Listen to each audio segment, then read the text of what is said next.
Hi, this is Mark from LongIslandWatch.com, and a little while ago, maybe it was a couple weeks ago, I did a video and I opened that video by telling you that I will not be getting the 2020 Seiko Alpinists. And I'm here to tell you that that is still true. I will not be getting the 2020 Seiko Alpinists, but today I was able to grab one of each of four examples to do a video on them because I feel that while this is the channel of LongIslandWatch.com, I also do like to do a little bit of a editorial piece when I can, and I feel that the Alpinist 2020 is a bit of big news. So I was able to get one each of the JDM variants, which even though the Alpinist is made in Japan, no matter what, Japan released their own four model numbers. I believe they're all Sbdcs. I'm pretty sure we'll go over the tags. So I have four Alpinists to show you. Again, they are not for sale on our website because we are not allowed to sell them. My own wrist check. Flightmaster. Can I? SNA 411. I'm still sporting it on that really cool Seiko strap. Love how that worked out.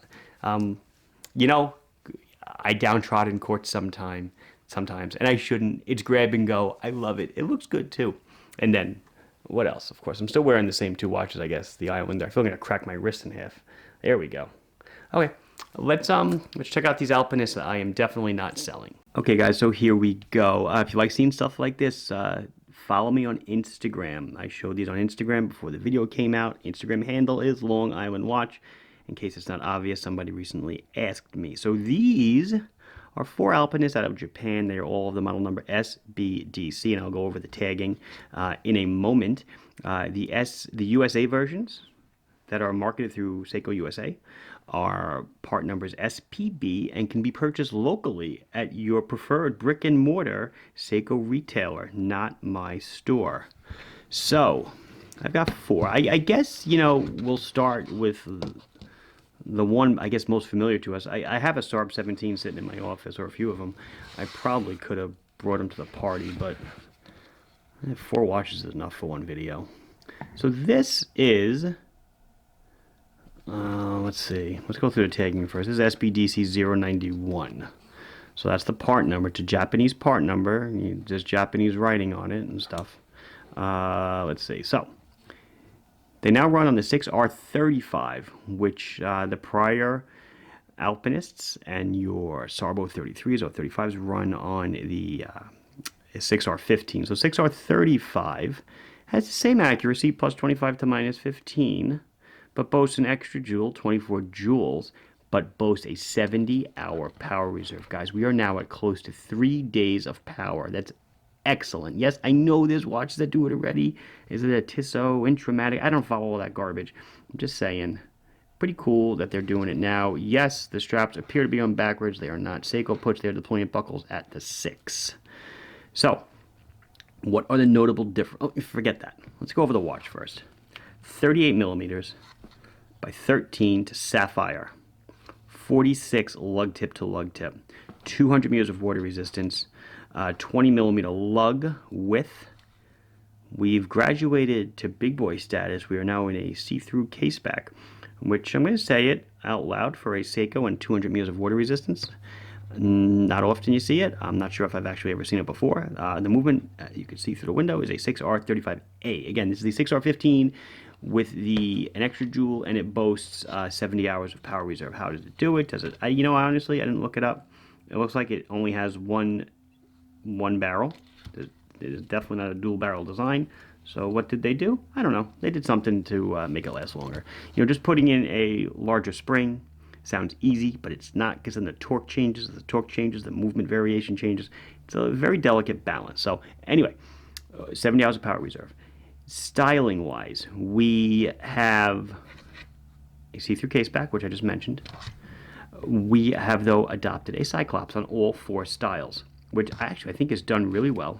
It is a powerful Cyclops. Is it 2.5? I don't know, but it looks really nice. Maybe it's not 2, maybe it's 2. It looks really good. And they've also adopted the Prospex X just below the center of the dial, automatic 20 amperes. They retain the green one, retain the same gold numbers. inner rotating bezel, which is non-screw down. You can use that for your compass headings. You know, if you're mountaineering or hiking, or you like that kind of thing. Screw down crown. So let's unscrew it. It pops. Pull out 2 clicks. We can change the time. 1 click, we can change the date. The other way will obviously do nothing. 0 clicks, we can wind her up to 70 hours, right? Screw it down to get our full 200 meters of water resistance.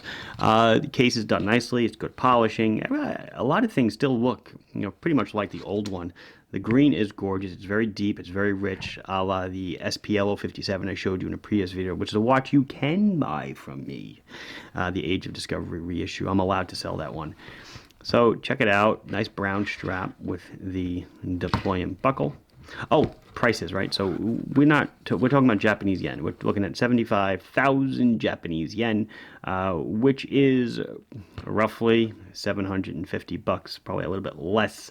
Last time I checked, the rate was at 108, so a little bit less than that, maybe somewhere 720, 730, and that's about what they're selling for online. The USA versions are around that price, 725 or 750, so there is parity amongst pricing. Let's put that one away. So the next version is kind of like, geez, are these different colors? Yeah, it's a little more. This one's a little more pearlescent than the other one. I'll bring them up again later. Just retaining the gold markers, gold hands. Oh, definitely Lumibright on all these guys. Seiko's Lumibright.